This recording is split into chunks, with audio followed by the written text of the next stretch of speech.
Baik, Bapak Ibu, untuk materi yang kedua ini nanti akan lebih banyak kita berkaitan dengan teknis ya, karena kita akan membedah sebuah aplikasi dan bagaimana aplikasi ini bisa kita terapkan di sekolah kita. Baik, temanya untuk sesi yang kedua ini yaitu membuka rahasia potensi talenta siswa dengan kecerdasan majemuk dan juga bedah aplikasi kecerdasan majemuk ya, Almas. Baik, sebelum kita masuk ke bedah aplikasi, kita akan bedah dulu ya latar belakang sih apa permasalahan yang ditimbulkan ya terkait sama kecerdasan majemuk. Yaitu eh, ini ini dulu ya kasus-kasus dulu. Jadi ketika keberlangsungan ujian nasional itu kembali digugat ya zaman dulu ya Bapak Ibu sebelum kita kurikulum merdeka ya. Jadi ini awal mulanya. Jadi dulu tuh eh, ujian nasional dituntut ya dituntut, digugat, dan juga didemo ya banyak sekali terkait sama ujian nasional. Nah kemudian eh, juga ada UN diminta jangan jadi syarat kelulusan, ya apa kata Mendikbud, ya ini 2023 harusnya. Kemudian duduk persoalan penghapusan UN dan klarifikasi Pak Menteri ya. Jadi UN sampai sekarang akhirnya dihapus ya Bapak Ibu. Nah, itulah tadi beberapa hal terkait sama ujian nasional nanti akan kita kaitkan dengan kecerdasan majemuk dan mengapa kurikulum Merdeka ini menghapus ujian nasional Bapak Ibu. Ya, salah satunya alasannya karena pertimbangan adanya kecerdasan majemuk. Nah, itu penasaran nanti kita akan lihat lagi. Jadi apa itu kecerdasan majemuk secara universal atau secara umum? Jadi kecerdasan majemuk itu adalah konsep kecerdasan yang dikemukakan oleh Howard Gardner ya. Jadi kecerdasan majemuk itu beliau mengatakan kecerdasan tidak hanya terbatas pada satu aspek tunggal kecerdasan saja seperti IQ ya atau kecerdasan IQ atau kecerdasan verbal saja. Jadi selama ini yang kita tahu kita sering tanya ke siswa kita berapa IQ-nya, berapa kecerdasannya itu dihitung dari IQ. Tapi menurut Howard Gardner kecerdasan itu tidak terbatas pada kecerdasan IQ saja ataupun kecerdasan verbal saja ya, tetapi ada banyak. Nah, ini siapa sih Howard Gardner? Howard Gardner ini adalah seorang psikolog dan ilmuwan kognitif yang terkenal dengan teori kecerdasan majemuk ya, yang lahir pada 11 Juli 1943 ya. Dan konsep ini sebenarnya bukan konsep baru, Bapak Ibu, ini lama sekali. Cuma ya mungkin bagi yang sudah pernah tahu kita akan merefresh, bagi yang baru tahu mungkin perlu diinformasikan ini bukan konsep dan teori baru ya, tapi ini teori lama, tapi masih relevan kita gunakan sampai sekarang. Nah, ini pada tahun 83 ya. Jadi konsep ini dikeluarkan pada 1983. Jadi terkait sama bukunya yaitu Frame of Mind ya. Theory of Multiple Intelligences ya. Jadi kecerdasan majemuk bahasa Inggrisnya Multiple Intelligences ya. Jadi kalau Bapak Ibu berbicara multiple multiple intelligences berarti itu adalah kecerdasan majemuk ya. Ya, bahwa tadi ya maknanya adalah kecerdasan bukan hanya tes IQ saja. Nah, untuk itu kita akan lihat sebuah kasus dulu yang terjadi di dunia kita, terutama di dunia per-YouTubean, Bapak Ibu. Mungkin Bapak Ibu ada sebagian yang sesekali lihat berita YouTube terkait sama Ria Ricis atau di TV-TV juga keluar. Ini tahu ya Bapak Ibu, atau mungkin ini hanya generasi milenial yang suka melihat beliau ini ya. Ini Ria Ricis ya. Oke, apa yang terjadi dengan Ria Ricis, Bapak Ibu? Jadi Ria Ricis ini adalah seorang YouTuber ya, yang sekarang lagi rame ya karena lagi minta cerai sama suaminya itu ya. Nah, kita nggak akan membahas masalah keluarganya lah, kita akan bahas tentang apa yang dia lakukan dan apa kaitannya dengan kecerdasan majemuk. Jadi kita lihat Ria Ricis ini adalah seorang YouTuber dengan subscriber atau orang yang berlangganan, yaitu sebanyak 32,5 juta. Nah, 32 juta orang itu berlangganan eh, sebagai subscribernya Ria Ricis ya Bapak Ibu. Dan videonya ini sebenarnya jumlahnya banyak, itu 2.500 video. Jadi dia memang produktif bikin video terus ya. Sehari bisa lebih dari 1 kali dan kadang-kadang memang para artis datang ya. Padahal dulu dia bukan siapa-siapa, bukan artis terkenal, cuma kakaknya yang artis terkenal ya. Kakaknya nanti akan berbicara juga di sini. Dan videonya sudah berapa kali ditonton, yaitu sebanyak 5 miliar kali ditonton Bapak Ibu. Lah ini potensi kalau di YouTube, kalau video kita dilihat sama orang, maka potensinya akan ada iklan dan iklan itu sebenarnya eh, fee-nya ya 70% itu untuk pembuat konten dan 30% itu untuk YouTube. Jadi apa iklan itu yang dapat 70% adalah konten kreatornya. Nah, ini sudah dilihat 5 miliar kali Bapak Ibu. Berarti berapa kemungkinan dia mendapatkan profitnya ya. Nah, ini dari analisis ya estimasi pemasukannya. Jadi kurang lebih eh, per bulannya ini 200.000 dolar Bapak Ibu ya antara 13.000 sampai 200.000 dolar ini per bulannya. Kemudian untuk dalam per tahunnya ini ya ini sekitar 160.000 dolar sampai 2,6 juta ya. Ini sekitar bisa sampai lebih dari 2 miliar sampai sekitar 20 miliar Bapak Ibu. Ya, 20 sampai 30 miliar per tahunnya. Ya. Jadi eh, makanya Bapak Ibu jadi YouTuber itu kerjanya tidak serius, apa pacapah, gedabrus, ngomong di depan kamera. Kadang-kadang itu tidak ada ilmunya, tapi kalau banyak yang nonton, itu gajinya nanti jadi serius.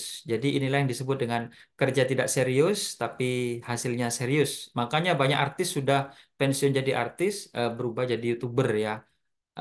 Kalau kita eh, apa kerjanya serius ya serius ya bisa membantu siswa membantu anak kadang-kadang bayarnya tidak serius Bapak Ibu bagi yang kasihan yang masih belum PNS juga itu masih tidak serius gajinya seperti itu maka itu sudah banyak Bapak Ibu disarankan bagi yang punya waktu luang mulailah bikin YouTube karena YouTube itu sebenarnya eh, di masa depan itu bisa dijaminkan ke bank kalau memang subscriber kita banyak ya itu bisa jaminan kita minjam uang ke bank karena itu sebenarnya sebuah perusahaan ya kita bikin konten YouTube seperti itu.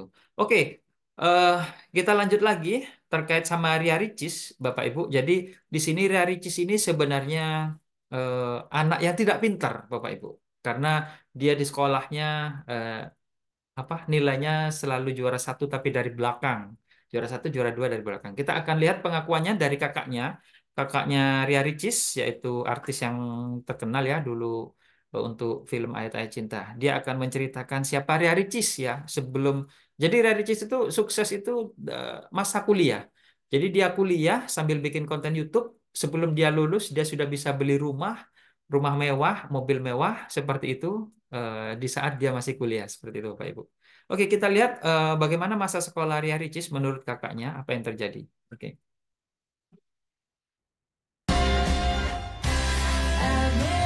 Adik saya namanya Ria Ricis. Nama aslinya Ria Yunita. Dia buat nama sendiri Ria Ricis, Ria cantik dan manis. Yang menarik adalah di masa kecil kami, saya dan Cindy, adik saya nomor 2, senantiasa mendapatkan ranking 1 di sekolah. Sehingga kalau sedang bagi rapot, orang tua akan mengatakan anak saya ranking 1 atau ranking berapa wahai guru. Tapi berbeda dengan Ria Ricis. Ria Ricis, kalaulah muridnya di kelas ada 25 orang, dia ranking 23 teman-teman sekalian. Atau ranking 24, atau ranking 25, paling belakang.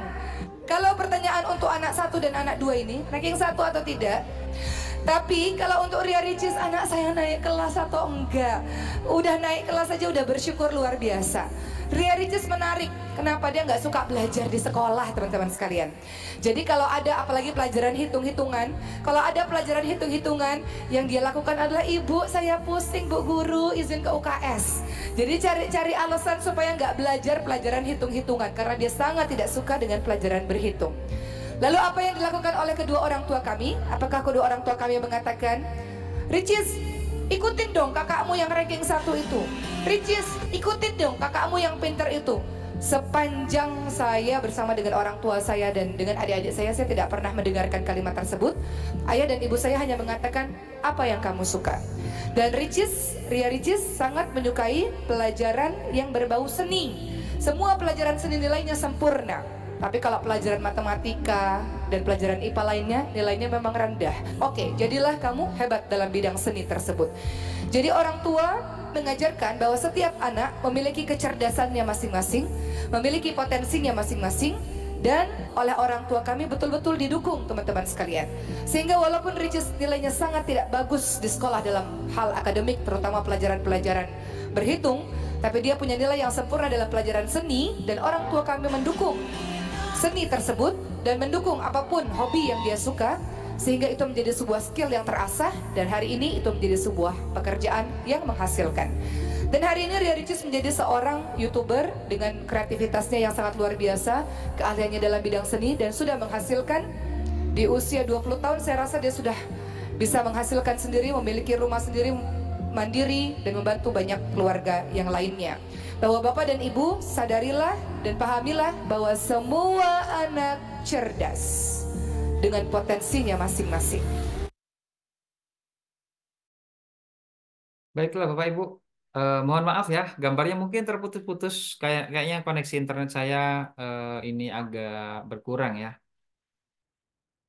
Oke, eh baik, kita akan bahas ya studi kasus yang sangat unik dan ini mungkin banyak terjadi ya Bapak Ibu.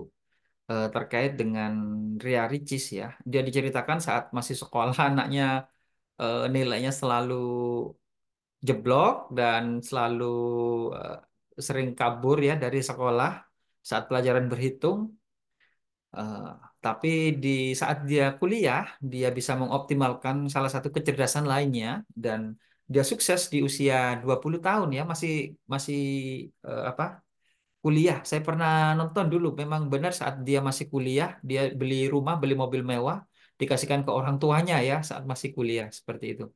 Nah, di sini ada yang menarik Bapak Ibu. Jadi kesimpulannya itu semua anak itu adalah cerdas ya. Tidak ada anak yang tidak cerdas ya. Dengan cerdas ini sesuai dengan potensi dan talentanya masing-masing Bapak Ibu. Jadi ukuran anak cerdas itu bukan tes IQ saja. Ya tes IQ juga termasuk, tapi ada lagi kecerdasan yang lain. Totalnya ada banyak Bapak Ibu ya. Nanti akan kita bahas. Oh tadi sudah dibahas ya oleh Pak Rojabi detailnya terkait dengan kecerdasan-kecerdasan lain yang ada ya. Jadi eh, contoh kasusnya Ria Ricis tidak pintar dalam IQ, tapi dia pintar dalam kecerdasan seninya. Dan itu saat dioptimalkan hasilnya luar biasa Bapak Ibu.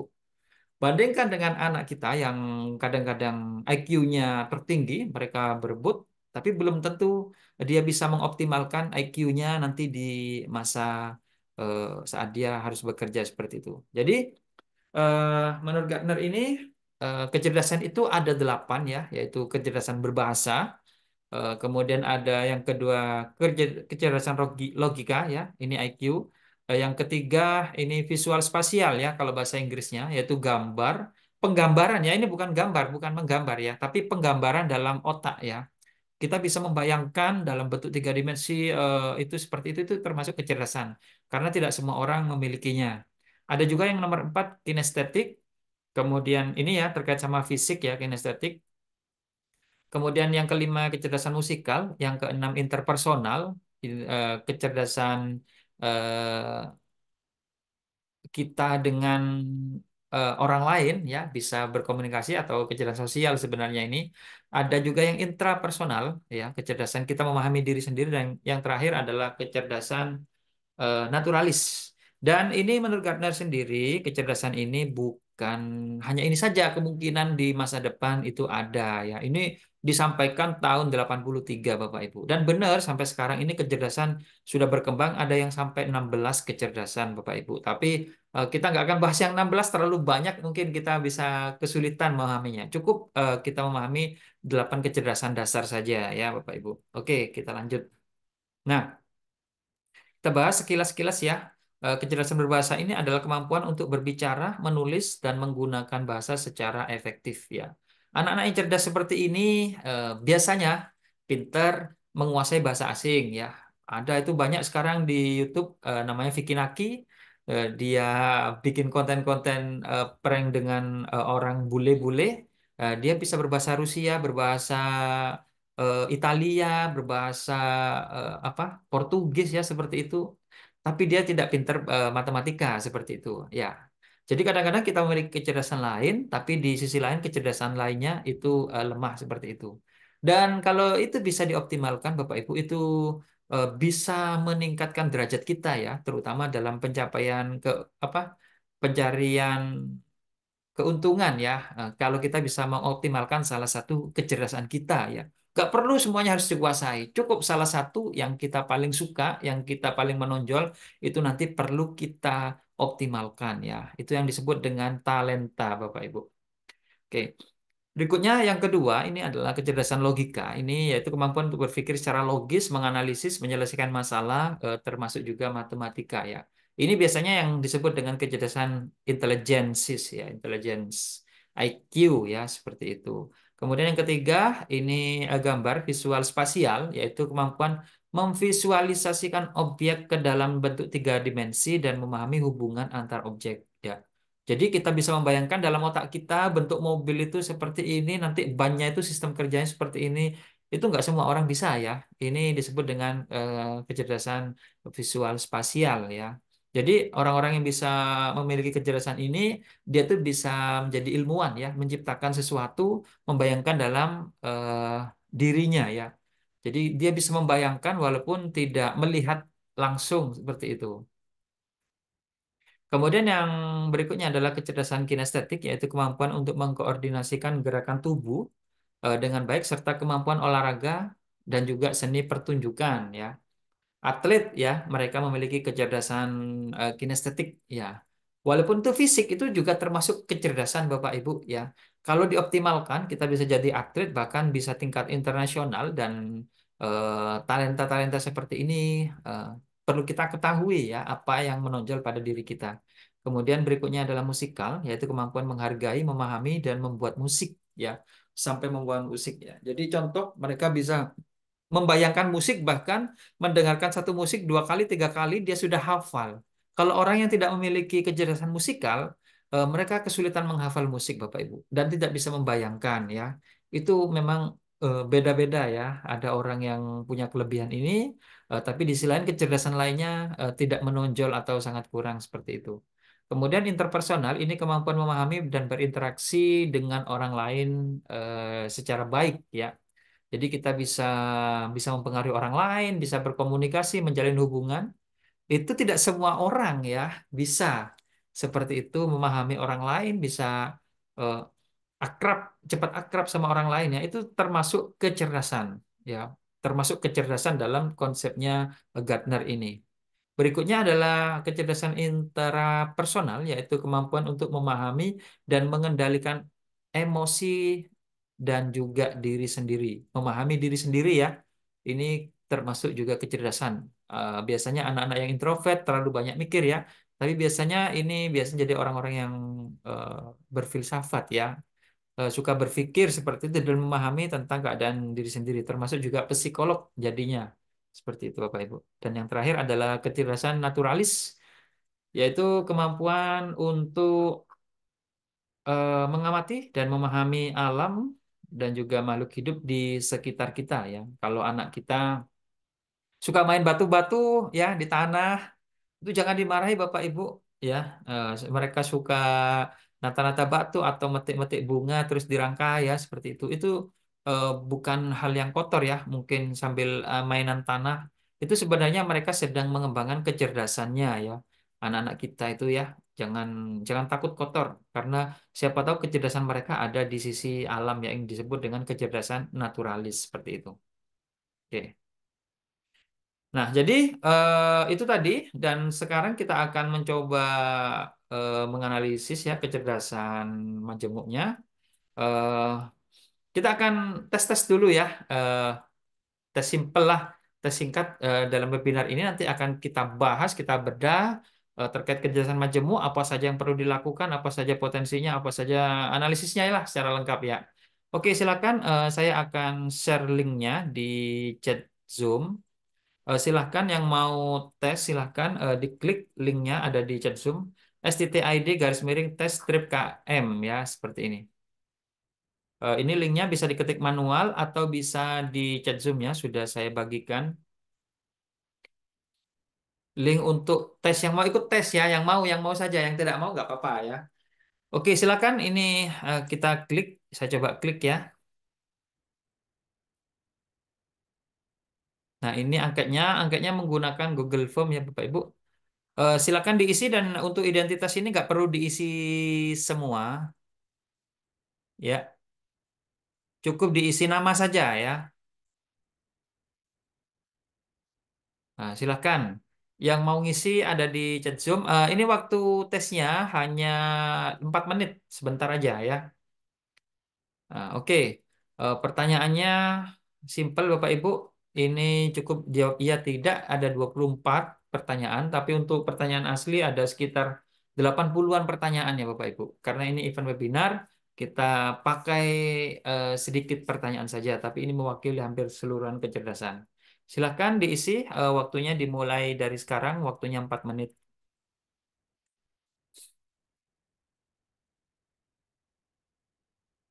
Oke, silahkan yang mau ikut eh, tes kecerdasan majemuk.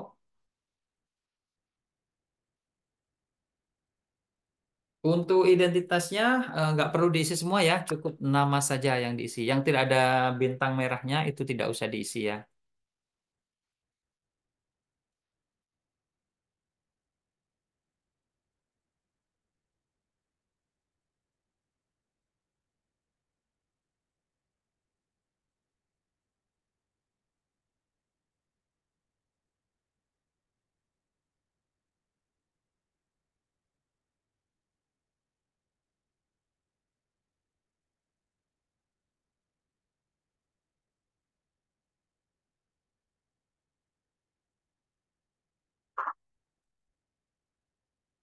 Oke,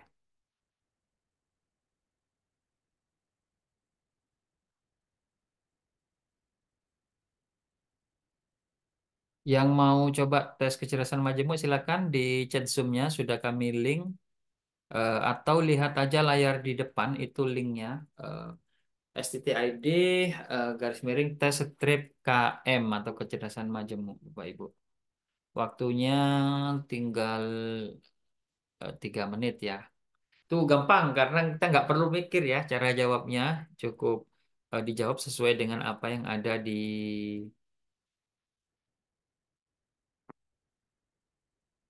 pikiran kita ya.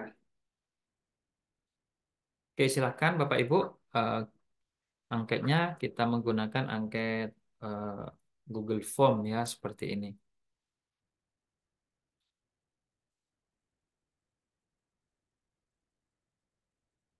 Oke, sambil kita lihat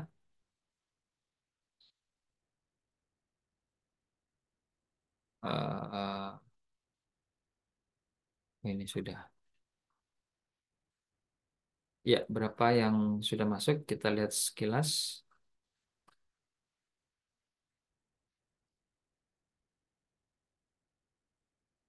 Data identitas nggak perlu diisi semua ya, bikin lama nanti. Oke.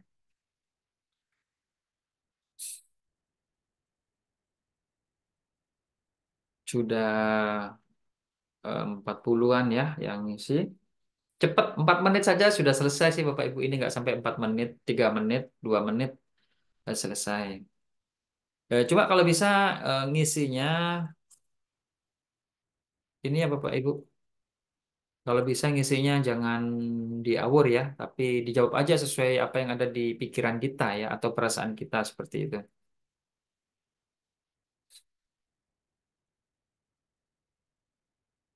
Ya, sudah hampir 60. Oke.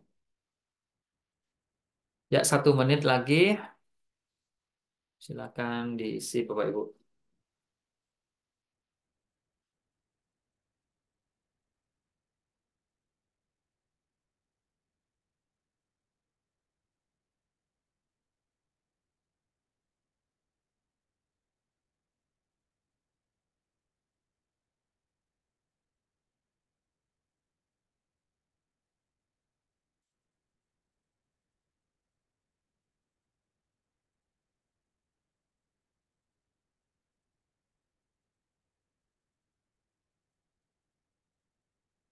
Baik Bapak Ibu, eh, waktunya sudah selesai. Yang belum selesai silakan dilanjutkan saja, nggak apa-apa. Nah, di sini nanti dari hasil jawaban ini yang pakai Google Form atau Google Sheet ini nanti akan kita analisis dengan aplikasi ya Bapak Ibu. Dan aplikasinya ini aplikasi otomatis ya sebenarnya. Aplikasinya berbasis Excel tapi bisa mengimpor data dari Google Sheet atau Google Form ini ya Bapak Ibu. Oke, ini sudah kita anggap sudah ya. Silahkan yang masih belum selesai silahkan dilanjut saja ya. Oke, saya sampaikan. Jadi kita akan menggunakan aplikasi namanya aplikasi kecerdasan majemu Almas. Jadi ini filenya berbentuk Excel seperti ini. Cara menjalankannya ini cukup klik 2 kali seperti ini Bapak Ibu. Nah, maka aplikasinya ini bisa langsung aktif, tidak perlu diinstal ya. Jadi sama dengan kita membuka Microsoft Word atau Microsoft Excel seperti ini. Tapi aplikasinya ini perlu menjalankan makro ya Bapak Ibu karena menu-menu yang tampil di atasnya ini berbeda ya atau berubah, tidak seperti Excel biasa. Ya. Nah, untuk mengaktifkannya kita bisa mengklik tombol Enable Content yang ini ya, maka nanti eh, aplikasi akan ditampilkan dan kurang lebih seperti ini tampilannya.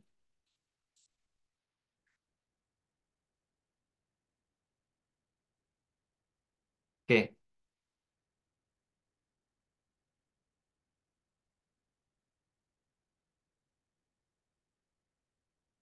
oke.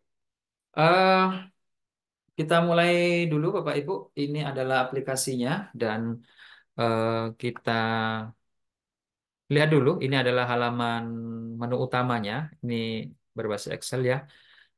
Dan menu utama bisa kita akses dari tombol ini. Kemudian di sini ada angket. Jadi angketnya ini Bapak Ibu sudah disediakan.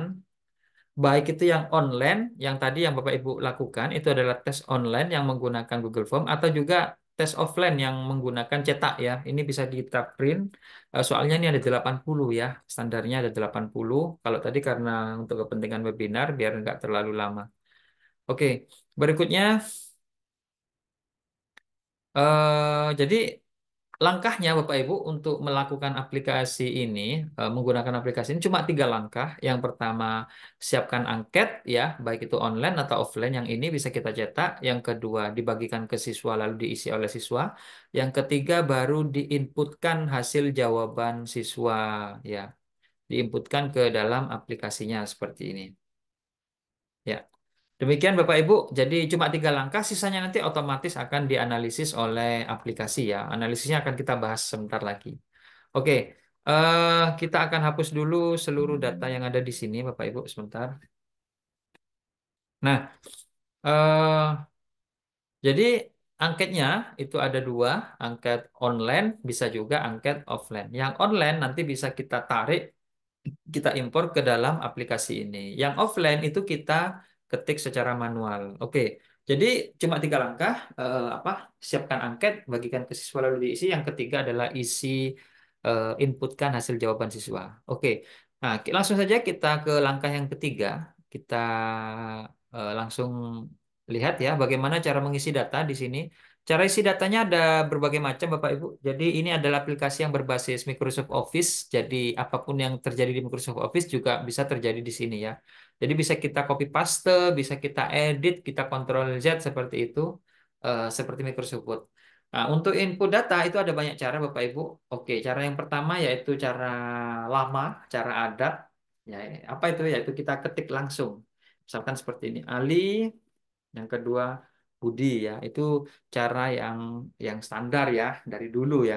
Nah, cara yang kedua ini Bapak Bapak Ibu kita bisa impor dari Dapodik ya. Nah, seperti ini ada tombolnya. Silakan dari Dapodiknya itu bisa diekspor ke dalam bentuk Excel. Lalu kita klik tombol di sini, pilih Dapodiknya, maka nanti data yang dari Dapodik itu akan kita impor ke dalam aplikasi langsung ya. Dan urutan-urutannya nanti kolom-kolomnya tidak usah diubah ya Pak yang ada di Dapodik. Nanti akan diurutkan sendiri karena di atas sisi atas ini adalah apa namanya? Urutan dari data Dapodiknya, Bapak Ibu. Oke, ya. Ini lumayan ya daripada kita ngetik sendiri. Oke, jadi ini bisa kita copy ke halaman input datanya ya. Nah, ini halaman kelola Dapodiknya. Oke, cara yang kedua seperti itu. Jadi kita bisa impor dari Dapodik. Kemudian cara yang ketiga, kita bisa copy paste ya. Jadi misalkan Bapak Ibu punya apa absen ya, absen berbentuk Excel seperti ini katakanlah. Nah, maka kita nggak perlu ketik ulang untuk ngisi datanya, cukup di blok saja seperti ini. Katakanlah ini absen, Ctrl C, Ctrl Tab, lalu dipastekan di sini. Maka datanya sudah masuk ke dalam aplikasi, Bapak Ibu. Oke, itu ya cara cepat kita untuk eh, copy data seperti ini. Ntar Bapak Ibu, matikan dulu.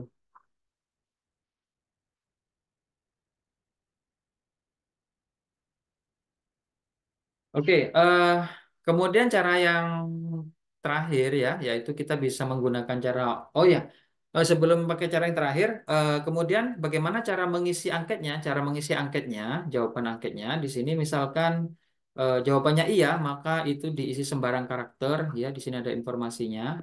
Jika jawabannya tidak, maka dikosongkan. Ya, jadi kalau kosong, ini artinya jawabannya tidak. Kalau iya, itu bisa diisi huruf V atau huruf X, maka ini dianggap iya semua. Apapun karakter itu, jika ini tidak kosong, maka itu dianggap jawaban iya oleh aplikasi seperti itu. Ya, itu cara ngisinya, Bapak Ibu. Jadi, eh, setiap karakter kecuali kosong. Kalau kosong maka dianggap jawaban tidak. Nah, kemudian bagaimana tadi seandainya kita sudah buat angket online ya. Jadi untuk angket online tadi kita linkkan dulu apa halaman Google Sheet-nya. Nah, kemudian kita masukkan ini linknya address-nya ya seperti ini. Kita copy ya. Ctrl C lalu kemudian kita masukkan ke dalam aplikasi di sebelah sini ya, lalu enter. Ya. Maka datanya ini bisa kita tarik langsung ke halaman input data. Oke. Jadi ini adalah angketnya ya. Kayaknya gambar saya agak terlambat daripada video ya. Oke. Untuk ambil data secara online, setelah kita linkkan, kita cukup klik tombol impor data dari Google Sheet yang ada di sisi atas seperti ini. Maka nanti Google aplikasi ini akan menarik data dari Google Sheet yang kita isi tadi ya Bapak Ibu. Jadi ini kurang lebih hasilnya eh, dari angket online yang kita isi tadi. Gitu saja. Jadi ini lebih simpel ya Bapak Ibu yang pakai angket online. Nah ini dan satu aplikasi ini bisa sampai lebih dari 1.000 Bapak Ibu ya eh, satu kali tes. Nah ini ya jawabannya sudah otomatis diisi huruf V apabila dijawab iya, jika tidak maka otomatis kosong. Ini terlihat ya. Ya, oke. Eh, jika sudah selesailah tugas Bapak Ibu untuk secara melakukan eh, apa analisis bukan analisis pengumpulan data ya kepada aplikasi. Sisanya nanti akan dianalisis otomatis oleh aplikasi ya Bapak Ibu. Oke.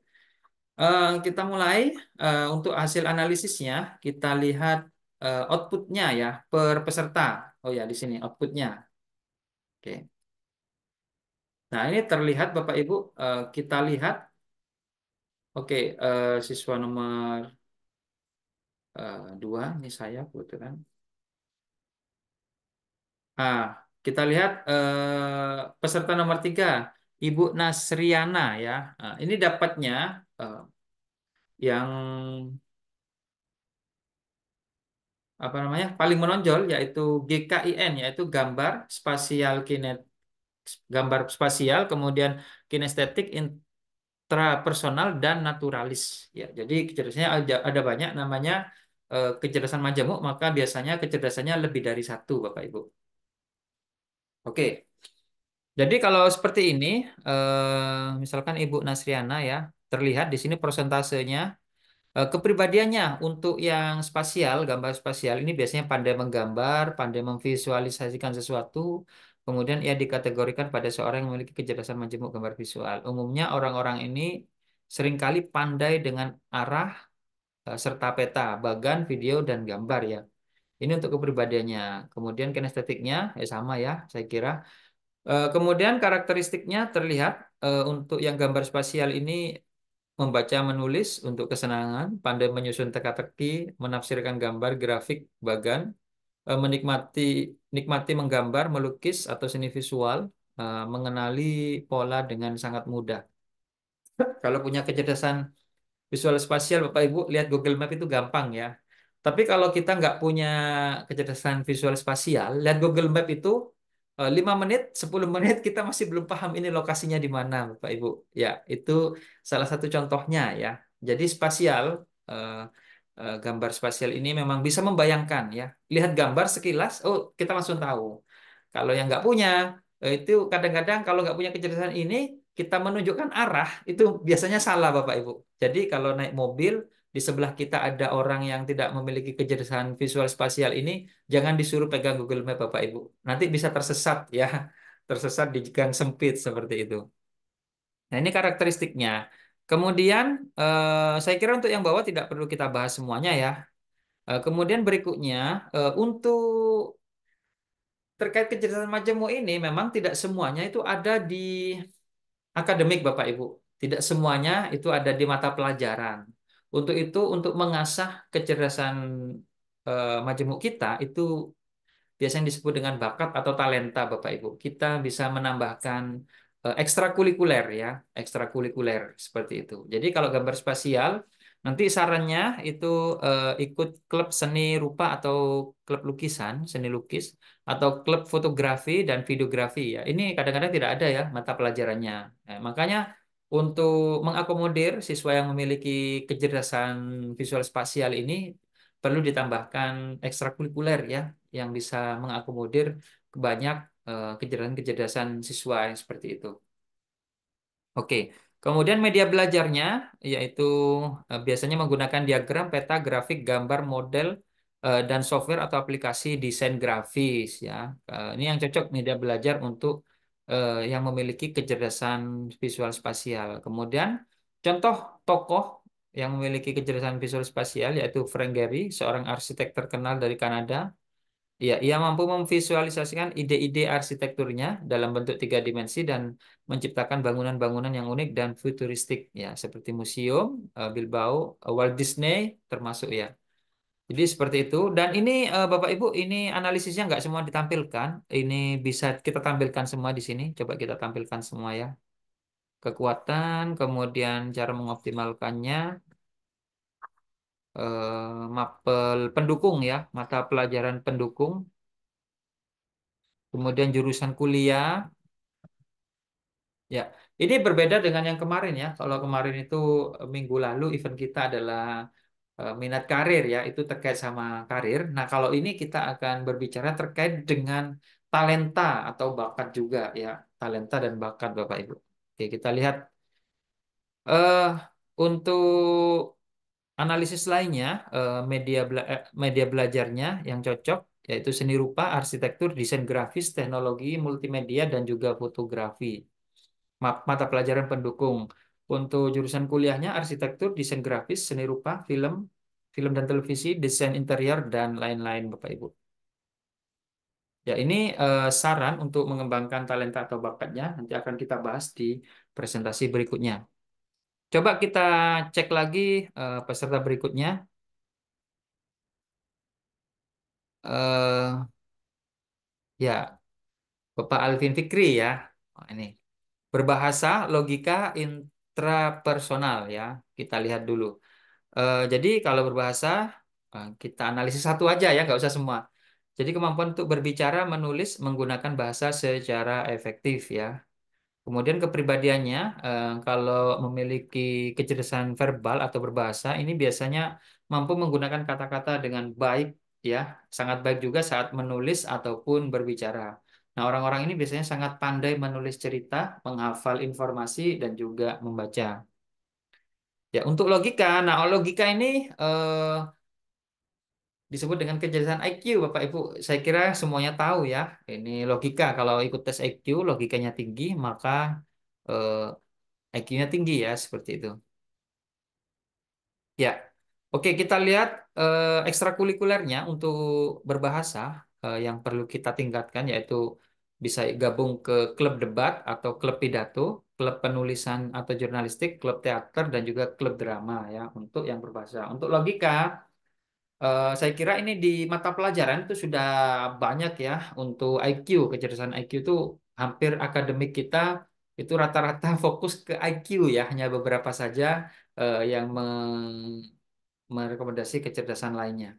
Oke, untuk yang logika ini klub matematika atau Olimpiade Matematika, robotika, pemrograman komputer, klub sains atau penelitian ilmiah ya. Ini kelompok ini ya yang perlu ditambahkan ekstrakurikulernya. Untuk intrapersonalnya, klub jurnal atau refleksi diri, yoga atau meditasi, kelompok pemberdayaan diri atau eh, pengembangan kepribadian dan lain-lain. Ya, jadi begitu Bapak Ibu. Jadi ini langsung dianalisis semuanya eh, terkait sama kecerdasan kita dan juga cara untuk mengembangkan talentanya ya. Nanti akan kita bahas. Ini analisis per siswanya. Kita lihat yang lain per peserta. Oke.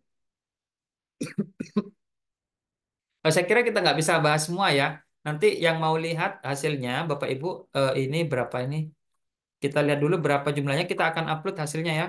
Bapak Ibu bisa lihat sendiri nanti hasilnya. 116. Saya buatkan dulu untuk 120 orang. Nah, ini kita upload hasilnya tapi yang per keseluruhannya Bapak Ibu. Bapak Ibu yang ngisi data ini, oke, akan kita upload. Nggak akan kita bahas satu persatu ya, tapi tadi contohnya. Oh ya, kita kembali lagi yang tadi. Yang ini kita cetak dulu.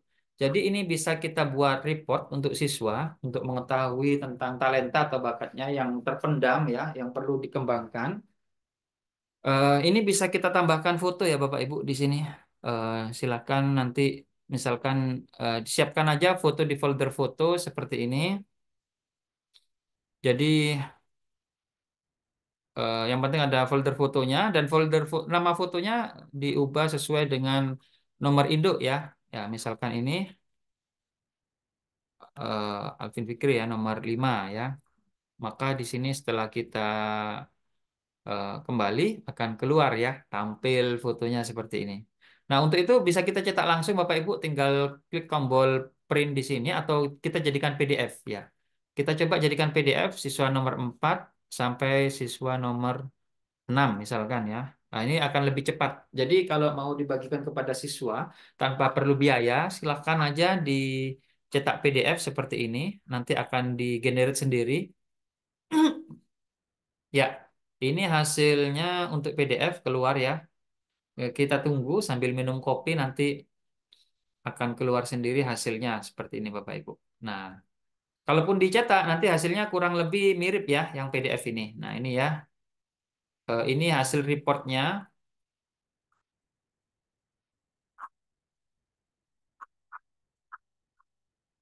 Terlihat seperti ini ya Bapak Ibu. Banyak ya berjilid-jilid.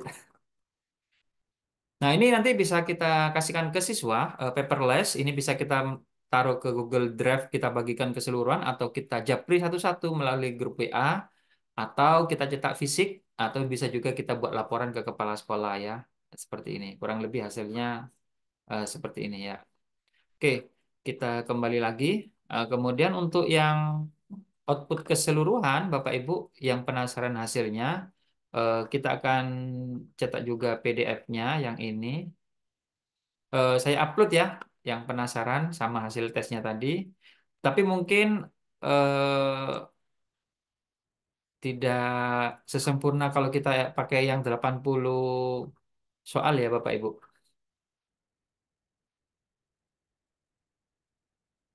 Oke, saya upload. Nah, kemudian ini hasil untuk yang keseluruhan dalam satu kelas atau keseluruhan siswa yang kita tes ya. Kemudian ada juga dalam bentuk grafiknya. Nah, ini terlihat prosentase jadi siswa yang ikut tes ini di sekolah kita ini bakatnya sebenarnya lebih kemana tertingginya, maka sebenarnya kita bisa lebih lebih gampang ya dalam merancang rencana pembelajaran seperti itu ya.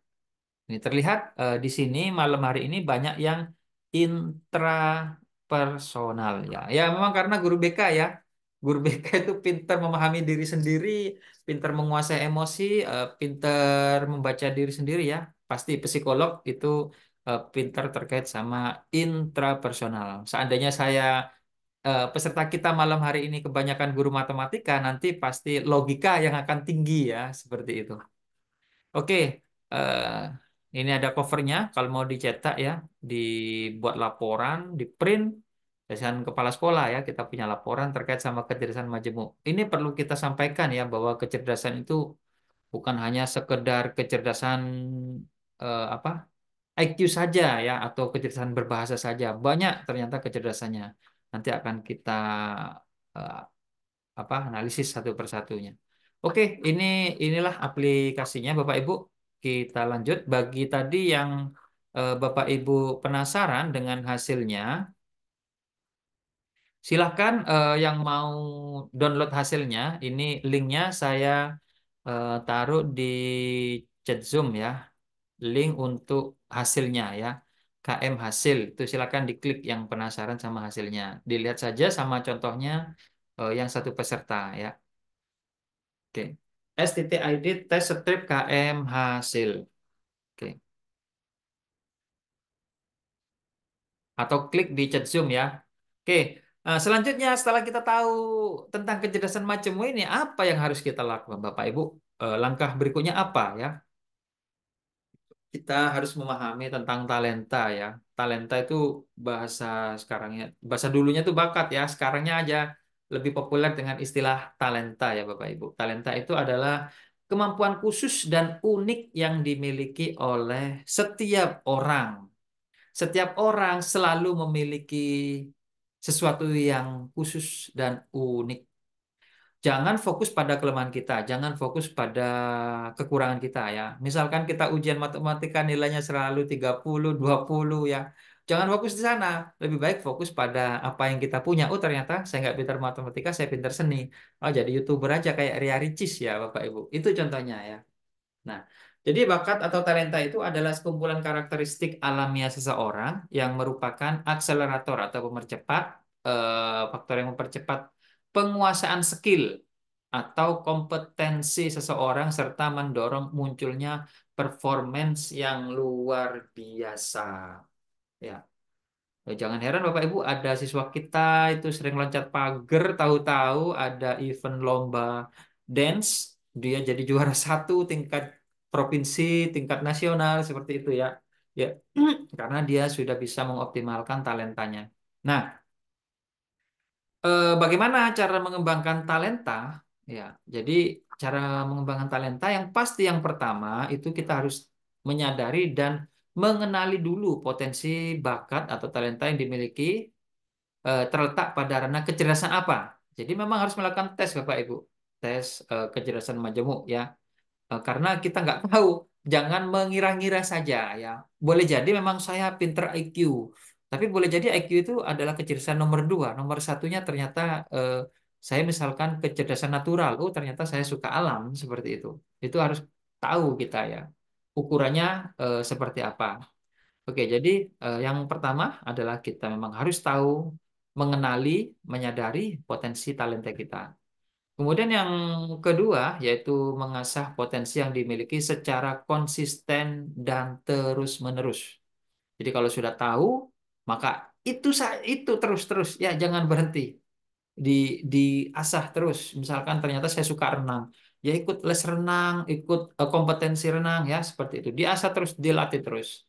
Kemudian berikutnya yang ketiga, mengikuti kegiatan ekstrakurikuler di sekolah atau lembaga kursus di luar sekolah guna mendalami talenta yang dimiliki ya. Misalkan saya punya talenta itu di bidang kecerdasan di bidang bahasa kayak tadi ya, saya tuh suka pidato, itu nggak ada di sekolah. Maka jika nggak ada, itu guru BK perlu menyampaikan ya di kepala sekolah untuk menambah eh, pengadaan ya ekstrakurikuler yang bisa mengakomodir keseluruhan kecerdasan majemuk ya minimal ada 8 ya. Jangan hanya satu tok pramuka tok sama PMR biasanya Bapak Ibu. Kasihan ya. Siswa kita perlu mengembangkan bakatnya atau talentanya. Jadi eh, kalau tidak ada di mata pelajaran atau tidak ada di mana akademik, maka itu perlu diadakan di ekstrakurikuler ya. Contohnya tadi saya pengen eh, hobi pidato ya, nah, kecerdasan berbahasa, maka perlu diadakan klub pidato atau ekstrakurikuler pidato atau debat atau ceramah seperti itu.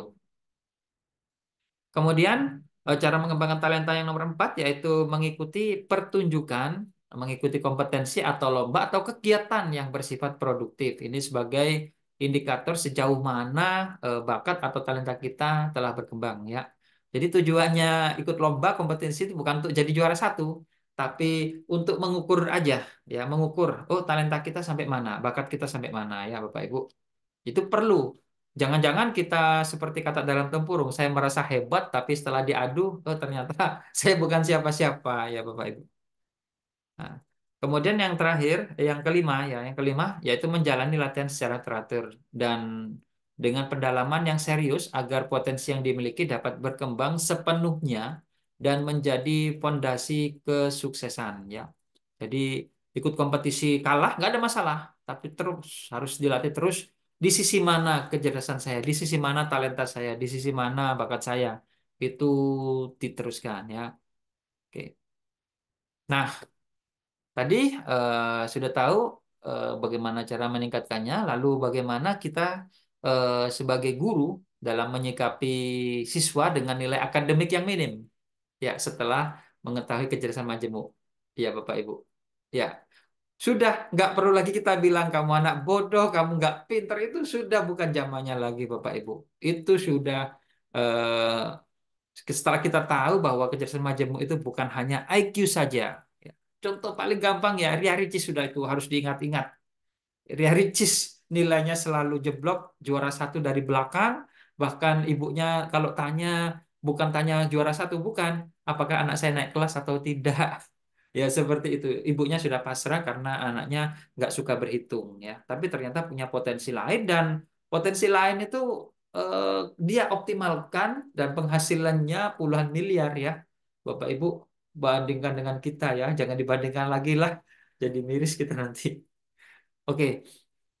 Nah, kita lihat realitas terkait sama talenta ya. Banyak sekali sekarang anak-anak yang memang kalau orang-orang pintar ya memang anaknya kadang-kadang tidak disekolahkan di sekolah umum Bapak Ibu.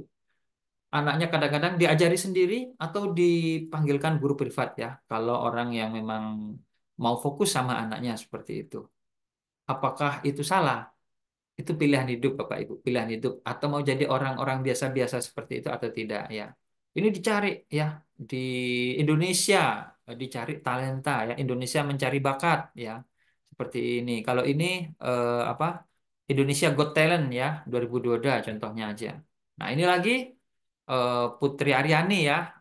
Ini dulu sempat viral sampai finalis, tapi walaupun nggak menang juara satu, tapi dia bisa membawa nama Indonesia. Pertanyaan saya tentang Putri Aryani, apakah Putri Aryani ini IQ-nya tinggi untuk matematika? Nggak bisa Bapak Ibu, karena Putri Aryani ini nggak bisa melihat bagaimana dia bisa belajar matematika secara umum ya. Tapi dia mau mengembangkan talentanya, dia tahu fokusnya talenta saya di musik, maka dia difokuskan talentanya di musik dan hasilnya sangat optimal sekali, Bapak Ibu. Ya, jadi kecerdasan IQ bukan satu-satunya ya, walaupun itu juga penentu ya, kalau memang kita memiliki kecerdasan di ranah itu. Nah, oke. Jadi Bapak Ibu, demikianlah pertanyaan kita. Sudah siapkah sekolah kita untuk menjadi sekolah yang multi talenta dalam membantu siswa menemukan talenta terbaiknya? Dan pertanyaan terakhir sekali, Jika sudah tahu gini, apakah mau dijalankan di sekolah kita? Pertanyaan, kapan mau dijalankan? Hanya sekedar ikut webinar, nanti setelah webinar dapat sertifikat sudah lupa ya. Jangan Bapak Ibu ya. Pastikan semuanya kita bisa mengoptimalkan talenta siswa kita. Zaman sekarang mau mengapresiasikan apa yang kita miliki, kecerdasan kita, gampang Bapak Ibu. Ada banyak medianya, ada YouTube, ada Instagram, TikTok, semuanya itu ya. Kalau kita bisa mengoptimalkan, kita yang suka game saja itu bukan hal buruk Bapak Ibu. Kalau itu bisa kita arahkan. Anak kita yang suka game itu suruh direkam, ditaruh aja di YouTube ya. 2 tahun, 3 tahun nanti kita bisa menuai hasilnya ya. Jangan dikira main game itu pemborosan uang, pemborosan listrik, pemborosan waktu. Banyak YouTuber-YouTuber gamer itu kekayaannya miliaran juga, Bapak Ibu ya.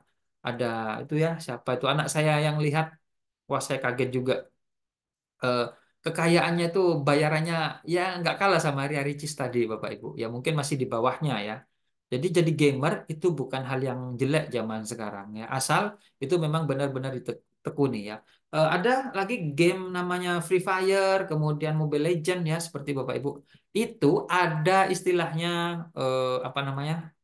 Ada istilahnya atletnya ya, atlet namanya atletnya. Yang suka main game, Peter, itu disewa sama perusahaan-perusahaan untuk tanding, itu memang gajinya miliaran, Bapak Ibu. Jadi atletnya itu bayangkan kalau kita jadi penyanyi panggung itu paling cuma dibayar 200 sampai 500 ribu. Untuk atlet game yang profesional itu bayarnya gajinya miliaran Bapak Ibu, 1 sampai 2 miliar dalam satu season pertandingan seperti itu. Nggak kalah dengan atlet fisik asli ya. Apa namanya? Saya kok lupa. Jadi ada memang itu lombanya tiap tahun dan itu memang benar-benar persaingan ya. Jadi demikian Bapak Ibu dan itu semuanya terkait sama talenta atau kecerdasan majemuk kita. Oke, demikian dari saya Bapak Ibu pemaparannya. Semoga bermanfaat. Oke, monggo bagi yang mau diskusi kita akan buka apa namanya chat Zoom-nya sebentar.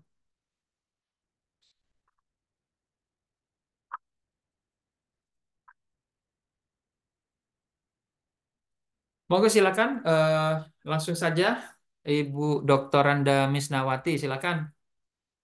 Oke. Ya, terima kasih Pak Ali. Ini ada sebuah pertanyaan nih Pak Ali nih. Kaitan dengan talenta yang Bapak tadi barusan sebutkan. Jadi saya mau tanya begini. Bagaimana cara kita mengembangkan potensi atau bakat siswa sementara kita melihat bahwa siswa atau orang tua memiliki ekonomi yang sangat rendah. Jangankan untuk berpikir masalah pengembangan potensi atau bakat, untuk makan aja sulit nih Pak. Nah, saya dari SMA Negeri 1 Manyak atau Aceh Tamiang.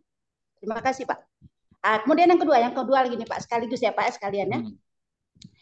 Yang kedua, bagaimana cara menumbuhkan bakat atau minat siswa untuk mencapai tujuan seperti yang disampaikan oleh Dr. Rojabi tadi. Cara menumbuhkan bakat dan minat siswa untuk mencapai tujuan. Ya, tujuannya tadi kan ada kebahagiaan pribadi, ada kebahagiaan jasmani, dan ada juga kebahagiaan ada 3 tadi kalau nggak salah saya. Terima kasih Pak. Baik. Atas tanggapan. Oke.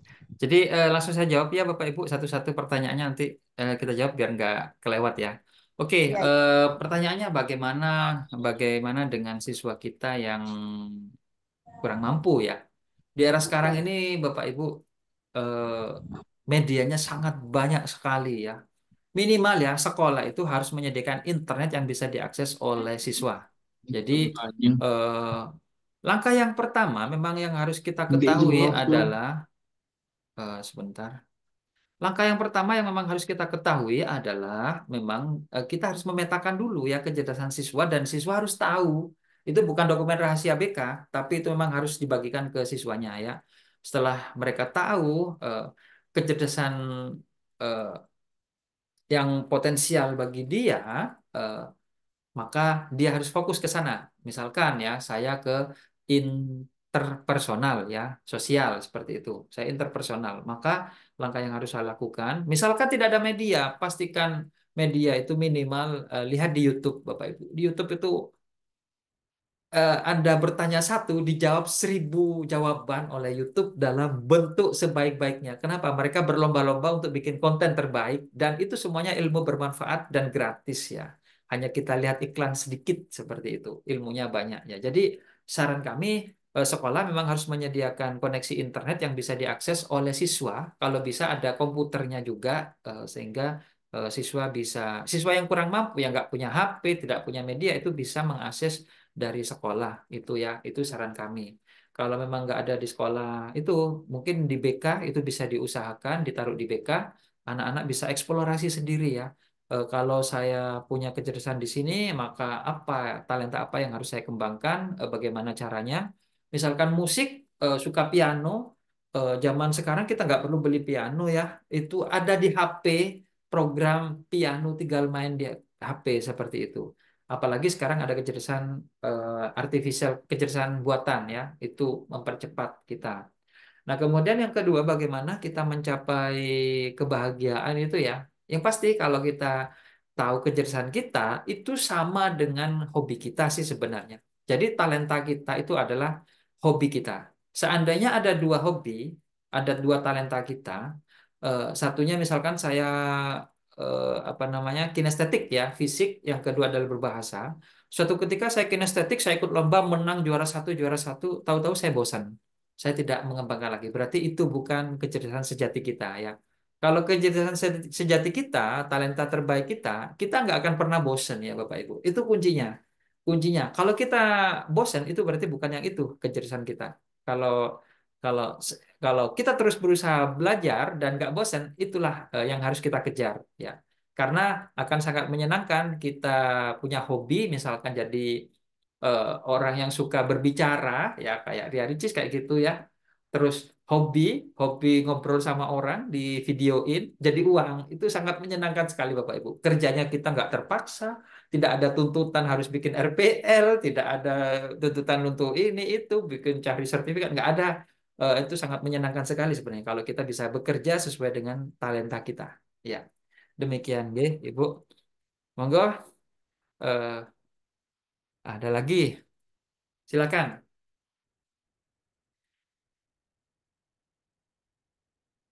Sudah,